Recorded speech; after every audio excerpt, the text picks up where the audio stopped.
কলমি শাক দিয়ে আজকে মজার একটা রেসিপি করে তোমাদেরকে দেখাবো। আশা করি তোমাদের খুব ভালো লাগবে, কারণ কলমি শাকে অনেক অনেক ধরনের উপকারী একটা শাক এটা। তো সবাইয়ের কলমি শাক অবশ্যই খাওয়া প্রয়োজন। তো যারা খাও না তাদেরকে বলবো অবশ্যই কলমি শাক খাবে, কারণ কলমি শাক খাওয়াটা খুবই দরকার। তো কীভাবে রান্না করে চলো দেখো। Welcome back to my channel. আমার চ্যানেলে তোমাদের সকলকে আবার একবার স্বাগত জানিয়ে একটা নতুন স্বাদের রেসিপি নিয়ে চলে এসেছি। আজকে তোমাদের কলমি শাক নিয়ে কিছু বলি, কারণ কলমি শাক কিন্তু আমাদের প্রত্যেক দিন খাওয়া দরকার। প্রত্যেক দিন না হলেও একদিন ছাড়া একদিন হলেও লাঞ্চ মেনুতে শাক রাখা খুবই প্রয়োজন, যে কোনো শাক। তবে কলমি শাক তো একদম অনবদ্য একটা শাক। কলমি শাক তো সচরাচর সবসময় পাওয়া যায়, আর খেতেও খুব ভালো লাগে, আর খাওয়াটাও কিন্তু শরীরের জন্য খুবই উপকারী। তো আমি কলমি শাকটা কেটে সরু সরু করে একদম কুচিয়ে নিয়ে জল ঝরিয়ে রেখে দিয়েছি। তো দেখতেই পাচ্ছ একটা কড়া বসিয়ে দিয়েছি, সেই কড়াইয়ে দিয়েছি সামান্য একটু সাদা তেল। আজকের কলমি শাকটা আমি সাদা তেলে রান্না করে দেখাবো, কারণ এই শাকটা দুজনের মতো রান্না হবে, খুবই কম পরিমাণে রান্না করব, আর একদম আলু ছাড়া টোটালি। তো কিভাবে রান্না করি আর কেনই বা এইভাবে রান্না করে তোমাদেরকে দেখাচ্ছি সেটাও শেয়ার করব শেষের দিকে, সেটাও বলছি। তো আমি নানা ধরনের রেসিপি ভিডিও দিয়ে থাকি, আর সেটা একদম ঘরোয়া উপকরণে সহজভাবে দেখানোর চেষ্টা করি। তো দেখতেই পাচ্ছ এখানে সামান্য সাদা তেল দিয়েছি, ফোড়নে দিয়েছিলাম দুটো ছোট্ট ছোট্ট শুকনো লঙ্কা আর একটা ছোট্ট মাঝারি সাইজ, ছোট্ট মতো পেঁয়াজ, মাঝারি সাইজ নয় ছোটোই পেঁয়াজ। আর এখানে দিয়েছি 4 কোয়া মতো রসুন, থেতো করে নিয়েছি, মানে ক্রাশ করে নিয়েছি। দিয়ে খুব সুন্দর করে একটা লালচে ব্রাউন করে ভেজে নিয়েছি, দেখতে পাচ্ছ। ভাজার পর এবার কিন্তু আমি এখানে শাকটা দিয়ে দেবো। তো অবশ্যই এইভাবে তোমরা কলমি শাক একবার ট্রাই করবে। তো আমি যেমন মাছ একদমই পছন্দ করি না বা মাছ একদমই খাই না, সেইভাবে আমি শাক রান্না করে খাই নিজের মতো করে, সেটা তোমাদের সঙ্গে শেয়ার করলাম। চাইলে তোমরা এইভাবে শাকটাকে রান্না করে খেতে পারো, খুবই ভালো লাগে।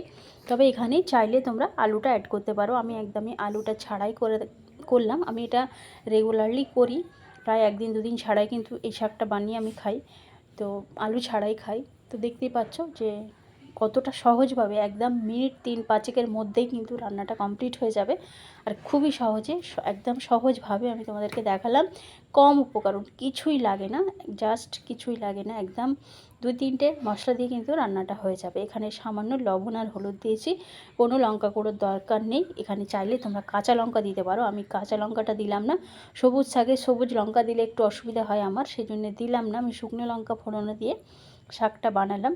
তো দেখতেই পাচ্ছ এইভাবে নাড়াচাড়া করতে করতে, আর ফ্লেমটা একদম লোয়ে দিতে হবে, তাহলে আস্তে আস্তে শাকটা সিদ্ধ হয়ে যাবে। তবে আরও একটা কথা বলি, শাকটা ঢাকা দেওয়ার কোনো প্রয়োজন নেই, যেখানে মানে একদম শাক খুব সহজে সিদ্ধ হয়ে যায়। আর এখানে আমাদের আলু দেওয়া নেই, যার জন্যে ঢাকা দেওয়ার প্রয়োজন নেই। সবুজ ভাবটা বজায় রেখেই কিন্তু শাকটা আমি বানিয়ে খাই বা তোমাদেরকে বানিয়ে দেখাচ্ছি।